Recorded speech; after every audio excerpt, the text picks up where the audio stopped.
charge to make the 2024 Broker Carrier Summit possible, and we are so excited to have their support. In case you haven't heard, TAFS offers much more than freight factoring. It provides a comprehensive support system for trucking companies of all sizes, specializing in fast and efficient invoice factoring with the ability to pay carriers in as little as 1 hour. And TAFS services go well beyond factoring, offering a fuel card that unlocks major fuel discounts, flexible business loans that are designed to cater to the distinct needs of a carrier's operations, a dedicated, responsive client experience team, and much more.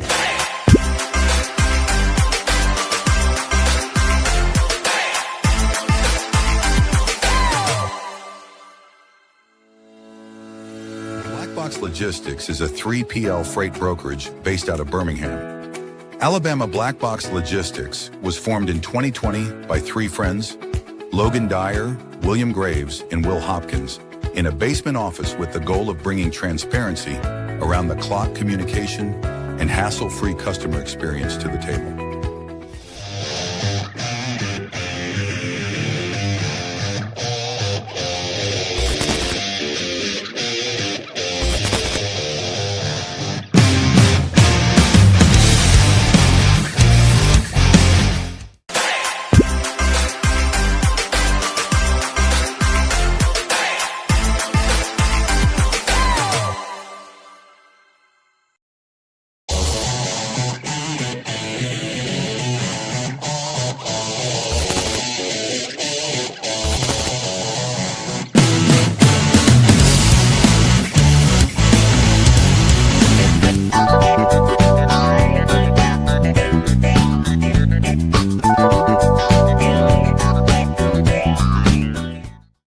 Wirebee is an AI-powered call automation platform built for freight brokers, designed to screen every inbound call in real time, block spoofing, phishing, and double brokering scams, verify compliance through integrations with FMCSA, Highway, and My Carrier Portal, and automatically connect brokers with qualified, vetted carriers, all before a human ever picks up the phone.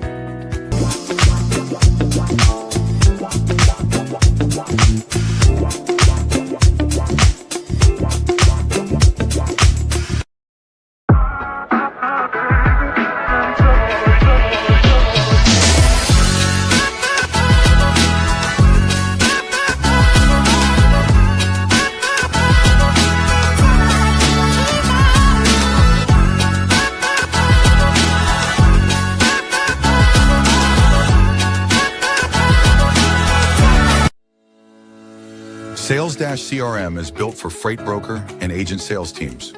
Manage your shipper prospecting and follow-ups. Organize your carriers in the lanes they run.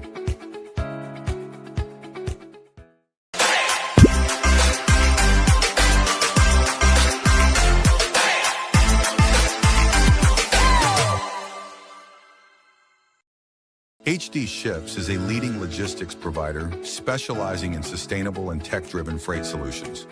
With hubs in Reno, Phoenix, and London, we deliver comprehensive services, including full truckload, expedited cross-border, and intermodal freight. Leveraging proprietary technology, we offer 24/7 tracking, real-time visibility, and advanced automation to ensure safe, compliant, and efficient transportation. Our commitment to sustainability enables clients to offset emissions through carbon credits, aligning logistics with environmental goals. At HD Ships, we prioritize transparency, reliability, and exceptional customer service, empowering clients to achieve seamless, sustainable logistics solutions worldwide.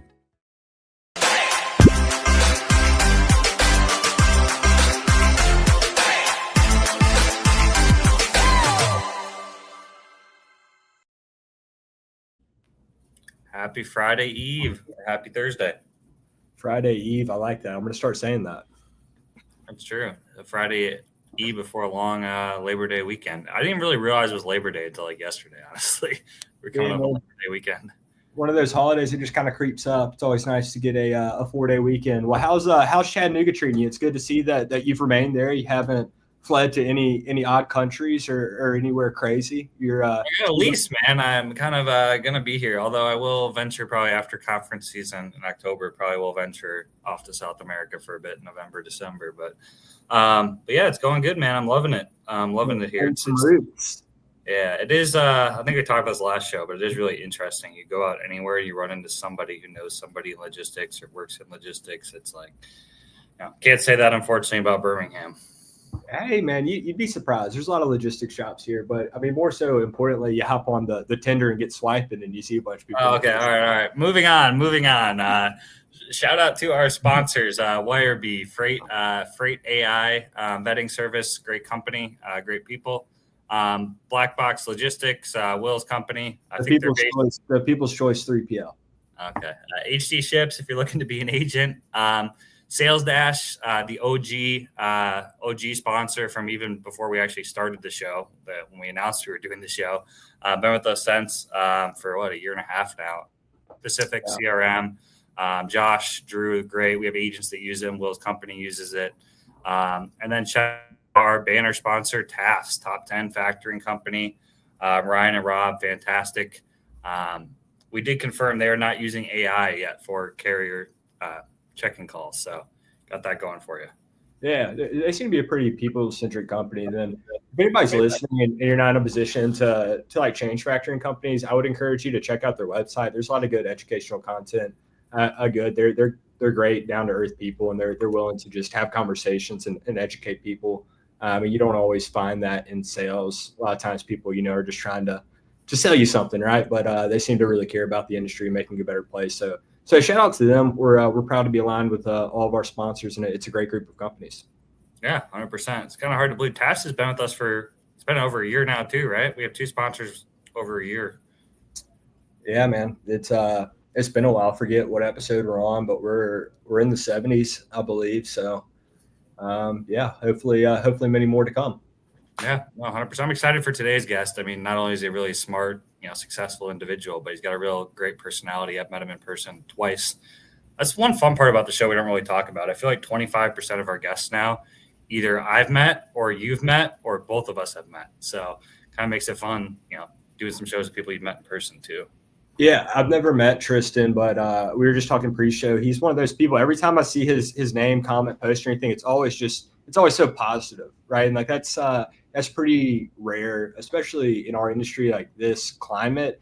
It seems there's a good bit of negativity, right? But it's always something positive with him. And I mean, there's been countless times where I've scrolled across a post and I just came away just kind of like in a better mood. So it's like, man, this guy's so happy. What am I pissed off about? So I'm excited to have him on the show and get into it, hear about his experience, and just chop it up. Yeah, let's do it. Should be fun. Yeah, let's bring him on stage. Tristan, man, appreciate you joining us. What's up, Dawgs? Happy Thursday, man. How's you're in California now these days still, right? Yeah, I've always been here. It's nice. I mean, the weather right now, it's about 80s. It's perfect. So how about you guys? Chattanooga and Birmingham, is it like humid? Probably around the same. I don't really know the temperature. I did learn something new the other day. It rains more in Chattanooga than it does in Seattle, which I never would have thought until I think Dooner told me that on like Twitter, or somebody else confirmed it too. I was like, it's kind of wild to me. But. Hey, are we sure though? I don't know. I checked that. It is in Birmingham. We've got I don't know if you call it a cold front, right? Because it's like 70s, but it's cooling off a little bit. We're enjoying some weather. Oh, I'm sorry, Matt. We get it. You're from Minnesota. Cold fronts, -10. Yeah, that's horrible. That's not a cold front. That's a horrible front. Yeah, Mia made a post today about Chicago, but she's never been there for the winter. And I said somebody's got to host a conference in like Chicago or Minneapolis in January. Get all the Southern and California people to go to a cold state in January. Probably I'm good. I'm a you, Will. I'm good. Yeah. Y'all can have that one though. Y'all should do it, but I won't be there. Well, awesome, man. Tristan, for those that don't know you, man, give us a little bit of background on yourself. How you got into the industry, what you're doing now, just a quick, just run us through it. Yeah, well, I started in LTL in 2004. It's actually one of my best friend's dad. We just didn't have a job after college, and we were just surfing around, bumming around, and and I actually liked it. I've always liked sales. I've always liked connecting with people. And I felt like it was a lot easier back then because we sold rates, right? Like we didn't know how to be sales guys. We just, hey, what's your discount like? I don't know if you guys know much about LTL, but that's how I started. And I got really got some great accounts, and then I started to dive into full truckloads, and that's when I realized that our brokerage was not set up for full truckloads. And so we didn't even have DAT guys. Like we would just call carriers. Your memorization had to be really good. We had a book, it was to look up it was like class it. I know you guys nowadays, you could look up whatever it is. We had to memorize this book, like where it was at, so we could figure out the class. And then, we didn't have DAT. We just had to memorize our carriers. And that's how I got into it. And in 2009, I had the opportunity to join Covenant. And I was, when the agency model was getting popular right around 2008 and 9, we were getting recruited, Armstrong Group. I was looked into Global Trans at the time. CRST had theirs. And of course, you guys know Landstar. Like everyone had a Landstar back then too. But Covenant was more aligned with what we were thinking. I had a business partner at the time, and I said, dude, this is the way to go. Let's just do it. So yeah, we represented both. We had LTL, which was diversified transportation, and then Covenant. And then for some crazy reason in 2018, I was like, man, I want to own my own trucks. I want to know what that feels like. So I went out and it was the only way, I had a non-compete for a year. Yeah. So I didn't have to compete with the brokerage and the guys at Covenant. I wasn't of any threat, because I wasn't going after any of those accounts anyways. I was more of a small, mid-sized kind of guy that wanted to build relationships, and that's all I cared about. So I bought some trucks, and I thought, one of my customers, and they were my customers for like 4 or 5 years until they went out of business, Coolpack. And that's how I was able to run a successful trucking company. Because, in brokerage, literally all we care about is the one way. That's the only variable. Oh yeah, and the driver doesn't pick up. Okay, let's just recover it. But when you own assets, you got to worry about coming home. You got to worry about the balance of just like where you're picking up and the delays, and then your driver, and then all the unforeseen, and then all the costs. I mean, it is insane. I was like, holy moly, and it made me feel really good. It made me become a born again broker, because I was kind of a piece of crap too when I first started, because I didn't really know what the cost of trucking was. I'm sure you guys can relate to that. But yeah, that's how I started, and it's been fun. I literally love this industry. That's why today you're talking about how positive I am. I just felt like I've gone through it, man. I've gone through the ringer, and there's nothing that I don't think I can survive. Yeah. And it's just like, yeah, this business sucks ass, Oh, am I allowed to cuss? Yeah, you can say whatever. Yeah. So I mean, it sucks, but you've got to what business is perfect though, right? Like once you could get through all of that and you just feel it, you know that you could just get through anything. And so I think that statement itself is a good, what I enjoy about the suck, if you want to call it that, like the difficulty of logistics, and I don't have trucks, so I can't relate to that. I did dispatch, and I can relate to what you're saying to an extent, right? Like I didn't own the trucks, but seeing that side of the industry, it's a different animal. And as we were talking pre-show, it kind of changed my perspective of brokering. So I can relate to the almost like born again broker when we started Black Box. But back to the suck part, I think that's a good thing for those that can have a mindset similar to yours, where it's like, yeah, like it sucks, but like let's stay positive and just handle it. And I think a lot of people get dragged down by the negativity, so it's kind of easy to separate and elevate based off of that. Because I don't know, when it sucks, there's only like so many people that go past that suck. Does that make sense? Yeah, I mean, it's almost, I was a big time cyclist, and that taught me a lot about like, if I could just get over this hill. And then once you get over that hill, you look over again, you're like, dude, there's another hill. Dude, there's another hill. It's like surfing. Like if I just get over this wave, and then you see 3 big ones, you're about to go down for like 2 minutes, and it's going to suck. But once you catch the wave after that, you forgot all about it. You're like, oh, that sucked, but you were out there, you're having fun. And that's how I look at, what's happening today. I mean, you've got to be built for it. Trucking is hard. I mean, even brokerage, right? Like you have no idea who the other person is that you're doing business with. I mean, if that's the type of brokerage you're running, that's scary. But things are going to happen. So but I mean, if you keep doing the same thing over and over, like, oh, okay, maybe I'll go back on the load board again tomorrow and figure it out, instead of like, you know what, maybe I got to change the way I'm doing things and build relationships. Because like, Guys, I don't know what you've been seeing. I know you had Fr8topia as one of your sponsors, but I was actually my guy over here brought over to me because this AI, we celebrate. Oh, look at this AI agent, right? And there's a lot of companies doing it on the brokerage side, but I'm part of an investment firm where I get to see the stuff that's being built for the carrier side, and I go, dude, we're never gonna build relationships if we're just automating everything. And I feel like that's where the industry is going. And that's where I'm like, you know what? Everyone's going that way. I'm going to go the human way. And I'm sure listening to you guys are, Matt's recruiting. He's bullish on recruiting agents. That means those agents want to build relationships. I mean, you're bullish on helping carriers and building your brokerage. So you don't even see it at all that there's going to be robots that could take over, whether that's autonomous trucks or autonomous human beings that are going to do all of our crap work. Of course, I want the tools, but not to replace these guys. And these agencies, like I was just on the phone going, what, $252 for 985 miles? Like, I was like, what's going on? Who programmed these robots? Yeah, we had somebody on who was most of the AI you're hearing about in the brokerage side.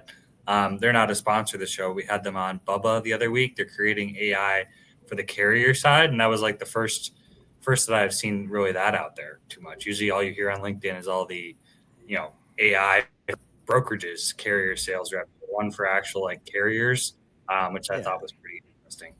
So, yeah, there's a couple. Yeah. Oh, go ahead, Will. Sorry. No, I was saying, hey, Bubba's, their ICPs, like the small to mid-size. There's a company called Fleetline that I'm an angel investor in. That's more the large carriers. And I think what they're doing is pretty exciting, but I'm aligned with you. I think that the tools to make the humans more efficient is great, but not to replace the humans, right? Like, how can I get more utility out of my actual people, but not replace them? I mean, that's at least what we try to do at Black Box, and we've demoed all the brokerage AI, and we haven't pulled the trigger on any of it because, one, I think that the prices are going to drop in like 6 months for a lot of it because it's really hot right now, and I don't think it's necessarily like where it needs to be for us to implement it comfortably. Yeah, I've heard, what is that? Some are like $50,000 a month. I was like, what? Like, how? Right? Like, and it's but that's just on that. And of course, I guess the temptation part is, oh, I don't have to hire a sales rep. Mm-hmm. So that's one of the, that's who they're trying to eliminate without saying it publicly. But I'm a big fan of Bubba AI. And so we invest in a company called Lodex AI. And I know, Will, those guys that you have from Fleetline, those are the 19-year-olds from Y Combinator, right? So that's rad. I mean, it's that they're doing something cool, and they were very intentional about what they were building. They were trying to, because I did talk to one of the founders, and he said they spent hours and days and weeks thinking about what the problem would be. And I'm so glad that they picked this side, which is the carrier side, versus the brokerage side. Yeah, it's pretty cool. Yeah, I mean, to be honest, like I don't know if it'll, like I am invested in it, but really like what sold me is talking to the guys. Like them being 19 years old, and I was just impressed with them. I was like, whether this works out or not, this is like somebody I want to support and like be in touch with, and so I'm along for the ride, and I'm excited. Yeah, it's just cool to see young people. I don't know, man. I was impressed with them. It was cool. I like them. So. Yeah, Y Combinator, the Y Combinator stamp is pretty cool too, right? Like, they're backed by some really smart and experienced humans in tech. So, and I love that for the carrier side because the carriers need a lot of help. After talking to it's I don't know. We could go into the whole AI thing, but I haven't made my opinion yet because I have trucks, right? I'm like, how can I replace my drivers? Like, and I'm trying to figure out all of the ways that I could. Okay, if I did that, would that replace that? Like, I have to balance and be careful with how I form my opinions about AI. Yeah. But I like going to all the events about AI because I'm just like learning and being a sponge about like what could actually work in trucking. Yeah, well, I think in like AI too, it's so broad, and like speaking on it from a macro sense, AI, like all these different use cases, it's tough to say like yes or no unless you're getting into the specifics. Same thing with, I mean, not as extreme, but automation too. So, some use cases I'm like, yeah, that makes sense. And like, I really like that. And then other use cases, it's just like, like, what the hell are we doing? So it's tough to talk about these things and like, black and white, saying like, yes, I'm for it, or like, no, I'm against it, because I'm mixed based on, the use case we're talking about, the application. Yeah.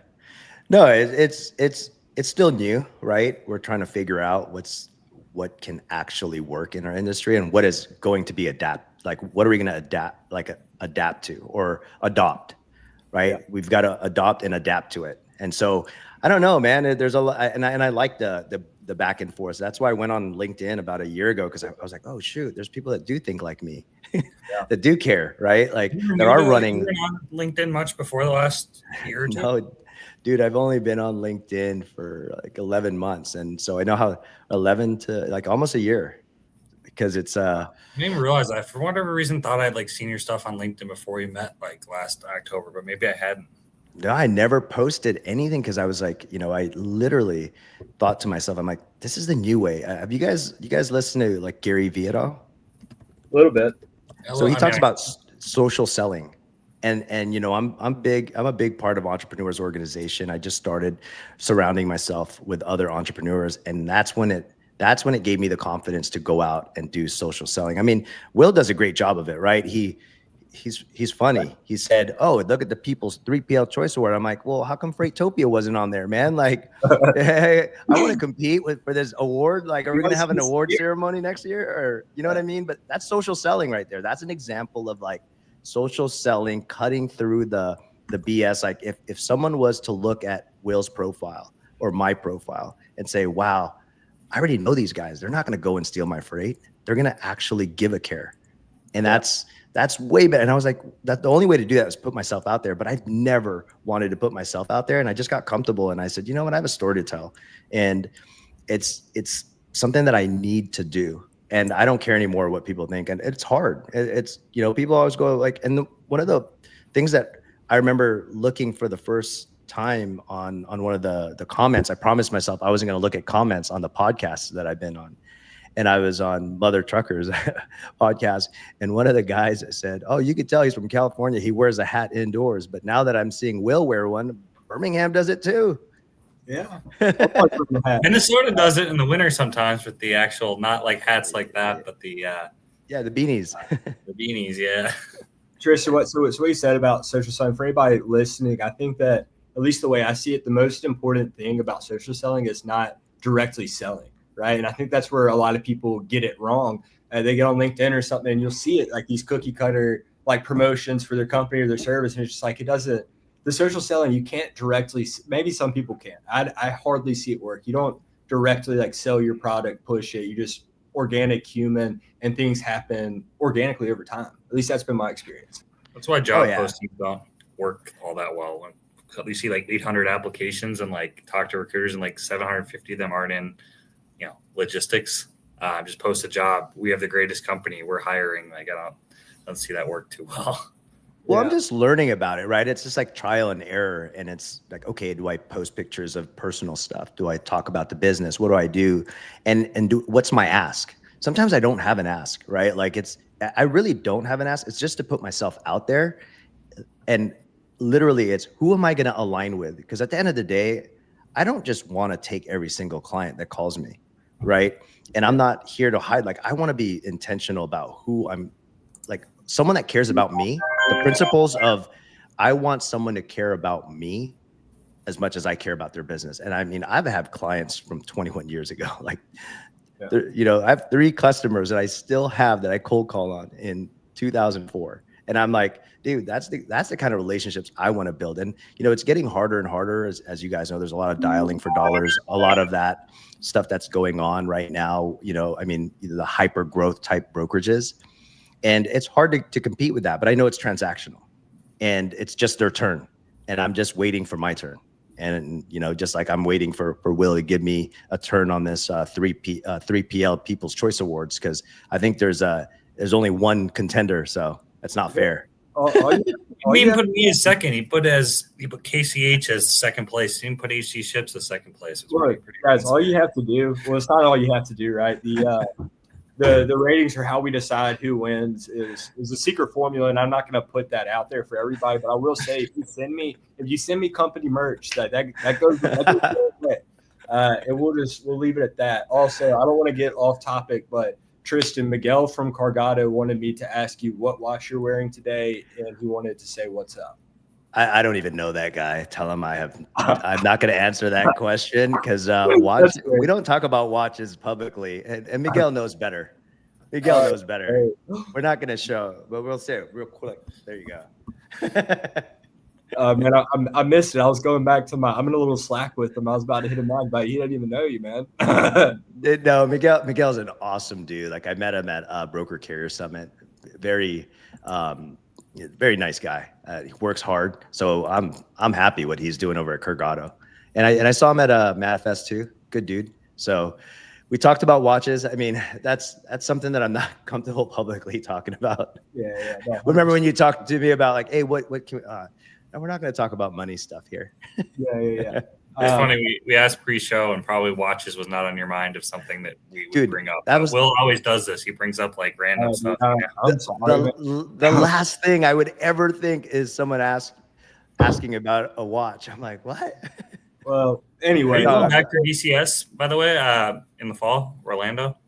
No, I'm not going to go to BCS.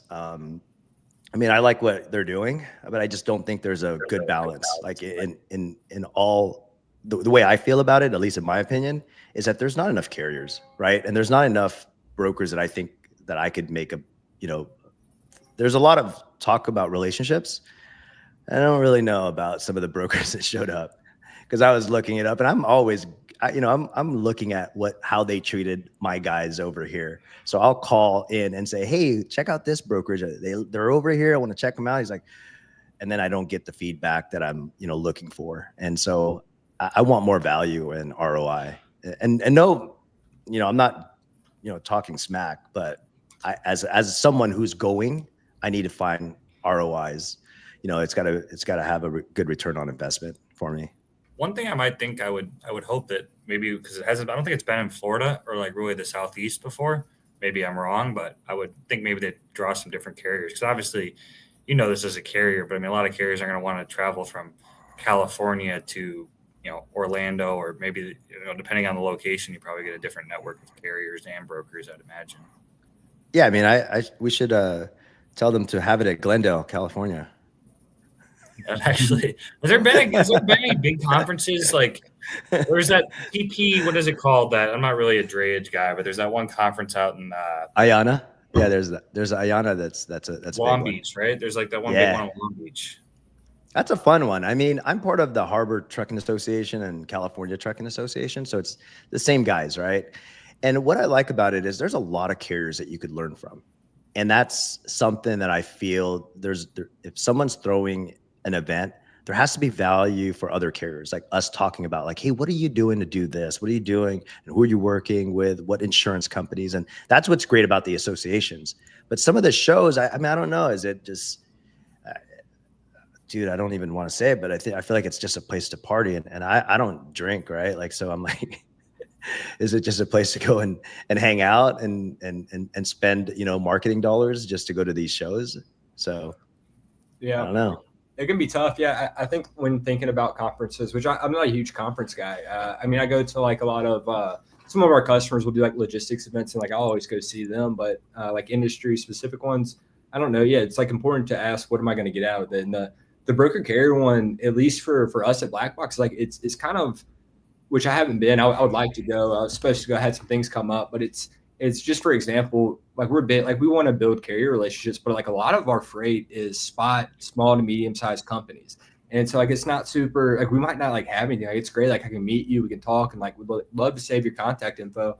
But our book's basically built off those small to medium sized shippers, these random shipments throughout the day. And it's just so much, it's, like I can't, it's very rare that it would make sense for me to like call this guy in his trucks and him run through it. It's just, I don't know, man. It's always tough because I get introduced to these trucking companies a lot of the time, and like I'm like nice and professional, and like like I'll say their contact info, but really like it's not a ton of ROI with it because we don't have anything that like usually lines up.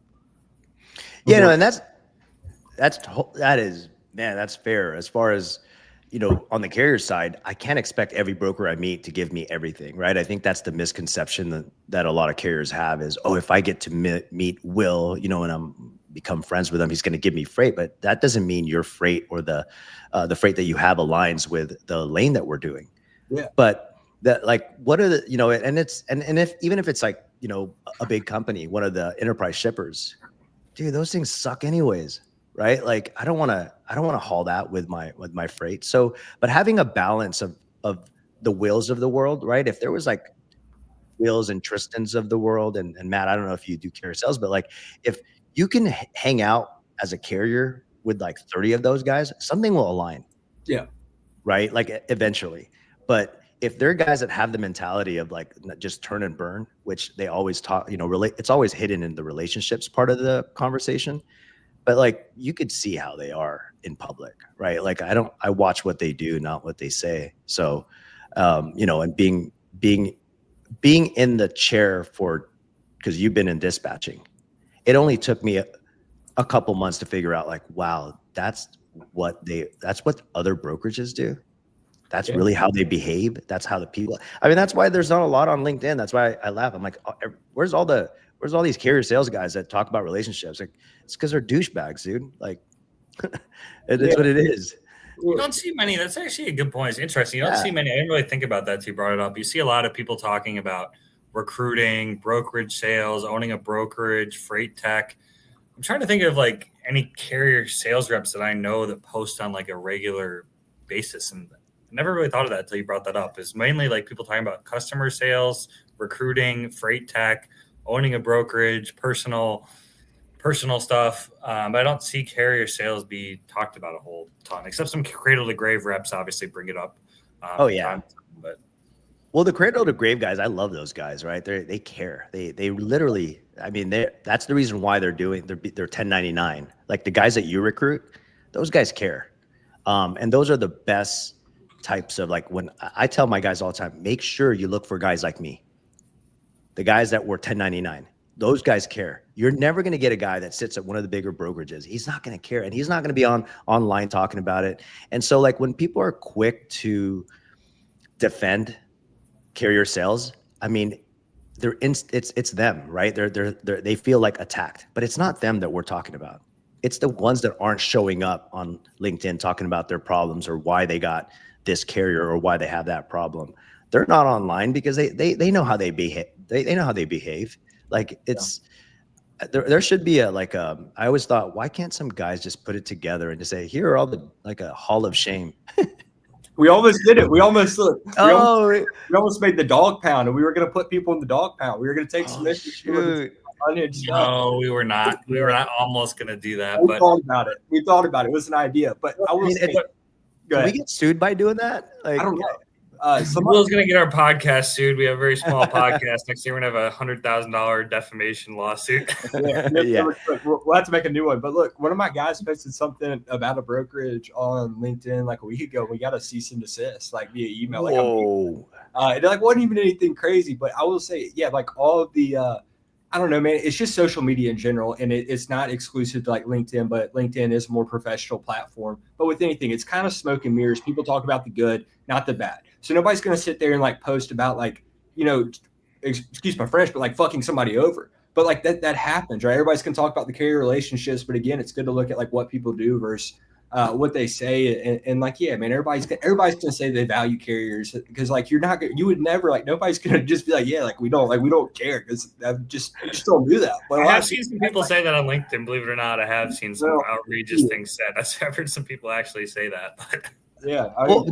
Dude, when I look back at it as an old, like, my old me, and I was kind of, I didn't know. That's the only difference, right? Like, imagine growing up in a place where you didn't know what was, what other people thought were bad until you, like, if you didn't know the cost, like, I always thought, I guess, RateView says it all. This is how much it costs to run a truck. RateView, you trust RateView. No one's underwriting everything that you get from, the rate views of the world, or like history of, if someone did it for that price, dude, anyone can do it for that price.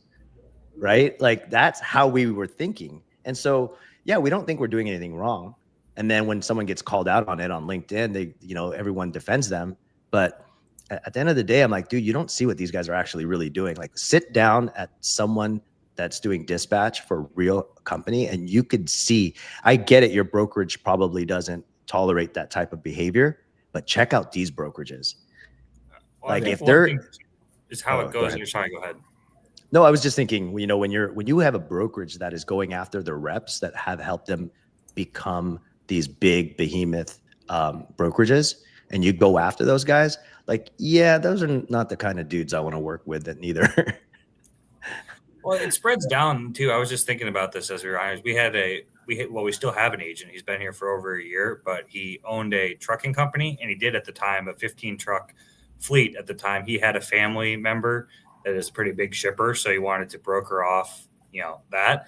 And we had to talk to him, his first month here, because he fined a carrier an absurd amount of money for something very minuscule they probably shouldn't even fine him for. And his excuse, he's like, well, I own a trucking company, and these 3-letter brokerages and these other big brokerages do this to me all the time. So why can't I? Well, I can't do it. Why I can't do it back? And so, I mean, some of that, crosses down. Whereas, some of these trucking owners enter the brokerage and they think that that's just norm because that's what happens to them, which I thought, was interesting, as we're talking about this. That's very interesting, because I would think he'd be a little bit more empathetic to that situation and say, hey, look, how can we work through this? I mean, I don't know, man. That's why I don't, there's so many opportunities right now if you're a good human.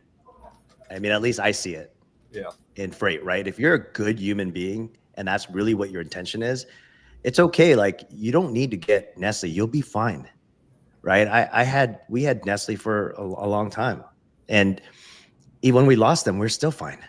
I mean, I've had some big accounts.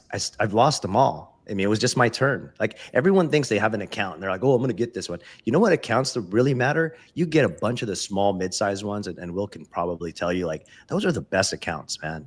Like, I don't care if I'm not getting 30 a day or 10 a week, but I'm getting some profitable onesies and twosies here, and multiply that by 200. Yeah, I think a lot of people get caught in the top line revenue in the big names. So even, I'm not going to go into too much detail, but we had a couple of reps join on Friday abruptly that we onboarded because their previous company filed bankruptcy. And we onboarded 2. There was 3 of them, and one of the accounts that they were talking about bringing over, very big name enterprise account, and they're able to kind of like share what they were doing with them, and like the payment terms. It's like, it's not profitable. Like, it's not profitable. And like, yeah, it's a big name account. We could say like, hey, like, we work this account and we have this much volume and we do this much revenue, but dude, I'm fucking losing money if I run it. It's like, I don't want that. And some of the big companies, they want the top line revenue, the multiples and all that good stuff. But yeah, we found really good success, not only in the relationships, but the ROI on the small to mid-size, because they care about, it's just more, again, back to like just human connection, all that good stuff. And it's not really just turn and burn volume at minimal margins and then, man, even then I'll say if it's small to mid-size, you usually have more room to take care of carriers. But if I'm running this business with all these loads and then like one thing happens and I have to pay out of pocket, now all of a sudden, like, it's like almost detrimental. Like, I don't have as much room to take care of people, and like freight karma is real. So that's my take on it. Went all over the place, but bigger is not always better. It's just not. I just, you got to be profitable, right? Profitable gives you the legs. And I think a lot of what they don't, everyone sees that, okay, it's a big account, it's a big name, and then they don't look at the pay terms, right? We're not a bank. Brokerages are not banks. So if you're borrowing money for 90 days, like, that's insane. And then it's like, you can't carry money for 90 days for a lot of these guys. And they expect you to be a bank or an extension of their credit. And I'm like, okay, guess how many people are in there extending them credit? There's 6 other brokerages in there. That means to multiply that by 200,000. Now they have $1.2 million in credit, and they're just running it at 90 days. Like, you are the ones taking the playing bank for making no money. And yes, you get to say you've had that account, but at the end of the day, man, it's about, like, a brokerage needs to make money. Everyone needs to make money, because if you go out of business, imagine how many carriers you're not going to pay. I can't imagine, like, we have a $75,000 bond running $1 million worth of freight, and you have it doesn't, to me, I'm like, dude, this doesn't make any sense whatsoever, ever. Yeah, I think people forget the fact. It's what I know. I don't rush people with recruiting, but talking to quite a few people right now, and whose company can't pay carriers all the factoring companies are pulling out. What I tell them is like, you can stay. Like, I don't normally rush people, but in this situation, I do put a little pressure because if like this company goes out of business, the carriers are gonna sue your shippers, and good luck ever working with that shipper ever again. Because if they pay your brokerage and the brokerage doesn't pay the carrier has a right to still sue the shipper, and then the shipper's gonna end up paying twice. That's what I think a lot of brokerage sales reps forget about. It's never good. Yeah. Well, do you have an agency program with Black Box? So like yes and no, and we get into it. So so Dispatch, we got started on an agency model, like us agents with a company out of Brilliant, Wisconsin, Primary Freight. We still have a lot of business through that agency. So the idea was we'll start the agency, then pivot to Black Box MC. But it was like post-COVID boom. So like we just ran off with the sales and it took us a little bit longer to do that. So Black Box MC was aged and we finally started shifting stuff over. We've got one guy who's an agent, but he was our first employee. One of my best friends growing up, our first hire. He's just one of those people that can't sit in an office. So he went to go be an agent, but we don't ever, which not obviously, but things are subject to change. Our idea is to never really go outside for outside agents. If we want an agent, maybe it's somebody that's been with us for a little while that needs the freedoms, moving or something. Cool, go. We'll give you the playbook, like scale an agency like with us. But we don't want to go recruit agents like Matt does. It's just it's not us. Not saying it's Thank not goodness, otherwise that'd affect the show. We'd have to be competing. Yeah. but yeah, we're just different that way. That like we're not. I don't know. We want it to be like homegrown. We want them to operate the way that we do, and we would want the agent to like come up with Black Box and like have the Black Box way rather than somebody that might do things differently. It's our baby, right? Like bootstraps. We don't want random people that we just don't know that well, operating with our authority. So we have one agent, but I mean, again, he was an employee and he's in Birmingham. So. Well, no, I'm learning from you guys because I was thinking about, should I use my brokerage for an agency program?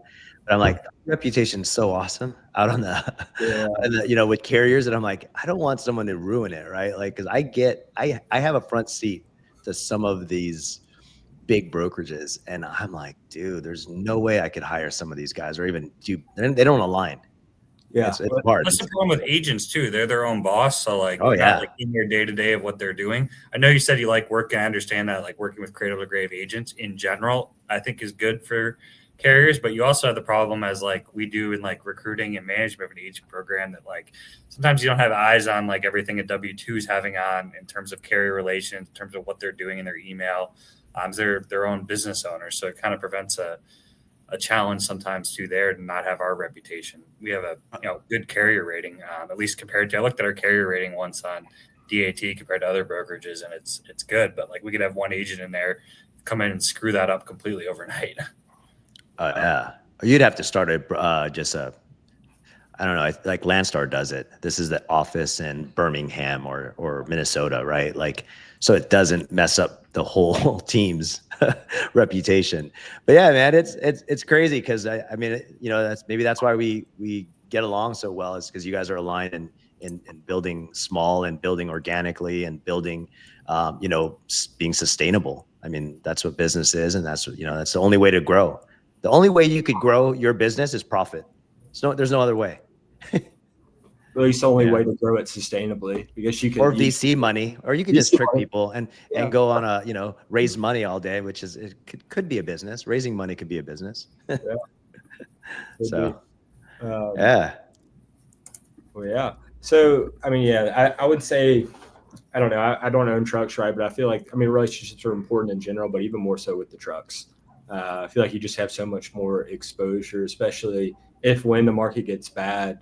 Like brokers maybe don't have the overhead that trucks do, right? So like when the market dips, like it's not good, but it's much more extreme for carriers. Would you agree with that? Oh, absolutely. And it's kind of funny. I always do this, like when the brokerage is struggling, the carrier side's doing well. And then when the carrier side's doing well, when the brokerage is doing well, the carrier side's not doing so well. I've always seen that balance. And, right now it's, we're 2-3 years into like crap, but I'm like, it's hard, but I've always also learned how to scale down. Yeah.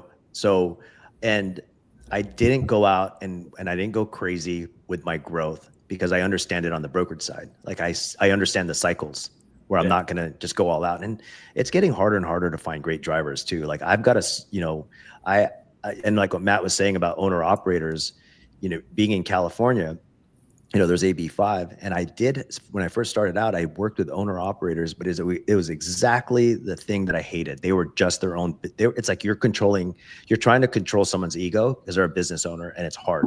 So I went away from that because I'm like, there's no way I could do this and just manage. I've just got to manage my drivers. That's hard enough. So it is a lot of work. I mean, you know, fuel comes out every 7 days. You don't get to say that the check is in the mail. Yeah. You don't get to pull that off, you know, like you do in brokerage, like, oh, the check's in the mail, but oh shit, maybe that wasn't on the check run. I'm sorry, I missed that one on the check run. So you can't do that with fuel. You can't do that with insurance. You can't do that with your equipment, right? So you can't do that with your driver that needs to get paid because we pay weekly. So it's tough. It's really tough. Cash flow has been super tight on the carrier side, and I've had to put back a lot of my money into it in the last 2 years. And I thought, like, when I first started this business, I started with $125,000 in cash, $478,000 in equipment loan, and $60,000 in credit card. Like, that's how I launched Iamfr8, all bootstrapped. And I thought, oh man, after a year and 3 months of not making money, I started paying myself back, right? And when I paid myself back, I was like, oh, this is it. I'm so happy. And then boom, March of 2022, I'm like, oh shoot, it started to go through all my savings through the business. And then now I'm back to lending money to the trucking company again. And that's the same with every owner right now. Every owner is putting their own money into this business, or they're doing some sort of financial engineering where they're borrowing money off of paid equipment. And that's been, you know, a lot of guys that I've been talking to, I'm like, how do you pull that off? Like, it seems like I can't understand it because to me, it looks like fraud. Yeah. But I'm not willing to do that. Yeah. Well, so the companies that, I mean, there's been a lot of companies that have had, it's obviously been hard, but there's a handful around my area that have either filed or there's rumors about it, and they all have asset and brokerage. And the story I keep hearing is that the assets are just tanking and the brokerage is doing okay, and the brokerage is funding the assets. And at a certain point, it becomes unsustainable, and then, you know, it falls apart. But yeah, what a crazy, so I'll say this is so much different, right? But it makes me think of this. So we're much bigger than we were, say, like 3 years ago, but I made a lot more money 3 years ago than I do today. And I always thought, like, okay, like as we grow, like I'm going to make more money. It's just better. Bigger is not all, again, bigger's not always better. It's like we got way more people, way more business. But yeah, like I find myself some weeks, it's like the payroll's like not where we want it to be. I'm like, how is this still happening? You know, we have all of this growth, everything's gone good. And it's like when we started, I just didn't. Again, I've never experienced that or like known that. So it's like, you know, have to deal with it and accept it and find a way to make it work. But it sounds like you're being very wise about it. Well, owning a business, you're seriously a servant to the people that you're building a platform for. And people don't understand that. A lot of people think like, oh, you're the business owner and you're supposed to be rich. I'm like, no, dude, like I make money off of I have investments. I'm doing real estate and I'm trying to figure out other ways to make money. Yeah. But the platform that we've built isn't for me to, with bags of money. Yeah. Because when you really look at it, the bigger you get, the less money you do take. You're like, oh, but then there's also that exit that you're looking for. If that's something that you want, right down the line, you're like, oh, I built something awesome. Maybe that's my payday. And then, but yeah, it's just for, what I wanted to do was just give a job for me and my wife, who was a stay-at-home mom. I'm like, dude, you can do the books. And so, giving her a job and then giving some of my friends a job and then having drivers like just trying to change their life. Cause I want to ask them like, what is it that can help you? Like, what is it? And I'm trying to figure it out and try to balance out the costs and what really makes sense. Cause obviously you can't just do everything for them. It's gotta be a give to get model, but it's an interesting balance to have to run a business. And then, also when people always have this like idea of the business owner being super rich, but I'm like, no, dude, we're like servants. The only reason why we get to do what we do is that, we're taking the big risks, and we get written off all the time as, oh, you guys just want, and there's people that are like that, but not all of us are like that. Yeah. Like the family business that makes sandwiches down the street, they're not they're just trying to provide a job for them and their employees. That's all they're doing. Same thing here. Yeah, I like how you described, like bringing in maybe like a friend, give them a job, these drivers. So, yeah, I mean, I got into business for myself to make money. Like that was my goal. I was like, I can make more money doing this. This is like what I want to do. I want to make as much money as I can. Like day one, that was my mindset. And then as we progressed as a company and like I had some of those experiences, like bringing in friends that like I've known my whole life, giving them a job, like watching them buy a house or a car. And I'm like, damn, like that's the good stuff, like that's the stuff that keeps me going, dedicated and invested in this company. And it's not the money like I thought it was going to be, because really and truly, like that's like a pretty fucking empty thing to chase if it's all about money, and I don't think that's going to end well. But yeah, no, that's good stuff. How old are you, Will? 26. Holy moly. I wish I knew this at 26. Like it was all about money and bottle service and showing off with the nice cars and the watches. And then, yeah, you get empty. Like once you have everything, once you have a lot of the things that you need, you're like, dude, this sucks. Yeah. You meet your wife that way, at least at the club? I was like, yeah, there's no way I could have met a pretty girl like that. Like, are you looking at my pictures? I'm just checking. No, it's that's how it was. It was all about, trying to show off but once you have it, once you've reached some like the finish line, and it's never going to stop. Right. But like you always set up a different finish line. But when you do, you're like, now it's like, how many people did I help? It's fun to do it by yourself, but dude, when your homies don't have money, forget about it, dude. It's like, it feels good when they could buy a house or they could buy a car, or you've helped people. Like that's more fun than just you hanging out. It's like, talk about emptiness. And I've been there, I'm 47, guys. Yeah. Yeah. If you can't share with people around you, then it's kind of, it's like a really like empty place to be. Damn, dude, I had a thought I really wanted to bring up and it just slipped my mind. Oh, yeah. I don't know. I'm gonna talk about this real quick, then tell you. There's a book. It's called The Gap in the Game. I forget. Somebody tagged me in LinkedIn with it, but it's about this concept, right? About like no matter like where I go, like in my journey, my progress, I'm gonna hit. If like I'm a high performer, or whatever, driven enough, I'm most likely gonna hit that. And when I hit that, it's the like anticipation that's really giving me like the dopamine, like the feel good stuff. And then when I hit it, like I'm gonna feel so empty because I'm just gonna move the post, and it's just never ending. And the whole concept is to measure backwards. So like the gap in the game.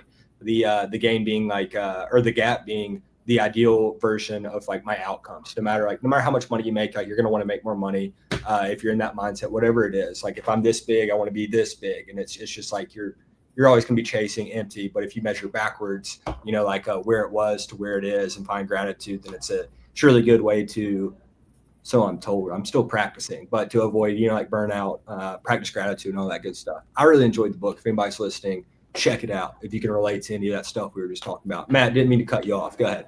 No, I forgot anyway. But that is, I have heard you talk about that topic. I think you posted about that topic. It's a great Probably. Yeah, it was a good book, man. It was really good. No, Will, you're very mature for a 26-year-old to think that way, because I didn't start reading books like that until I was in my 40s. Like I read The Second Mountain by David Brooks. It's exactly what you're saying. There's a lot of where you're like, whoa, I hit that mountain. And it's like, okay, what's the second mountain that I'm actually going to feel fulfilled? Yeah. I'll check that out. Yeah. Well, it depends who you ask about my maturity, right? Some people would say like, yeah, it's really silly. Who's like, dude, like we don't know how he's like still alive.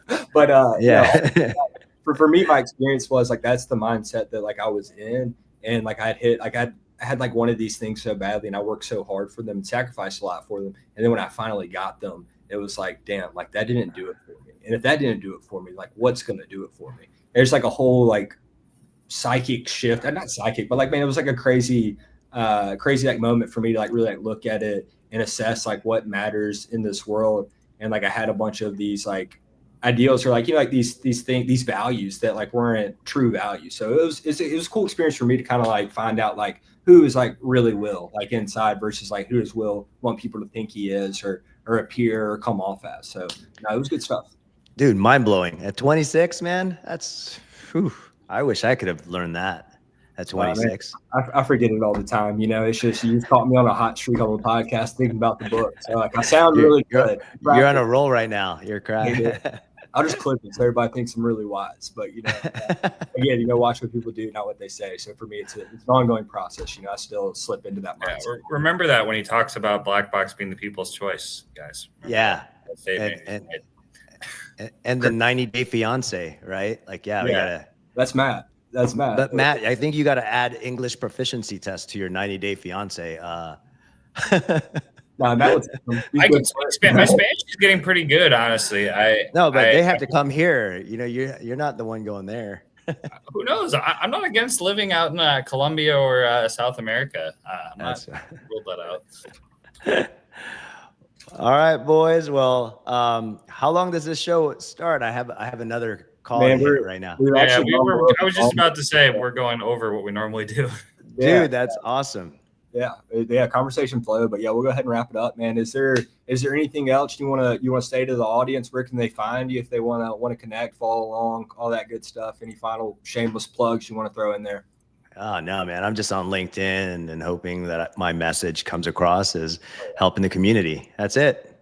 Awesome, man. Well, Tristan, thanks for joining us. You've been a great guest, and it's nice to finally meet you past just like LinkedIn comments. So thanks again, man, for taking the time to join us today.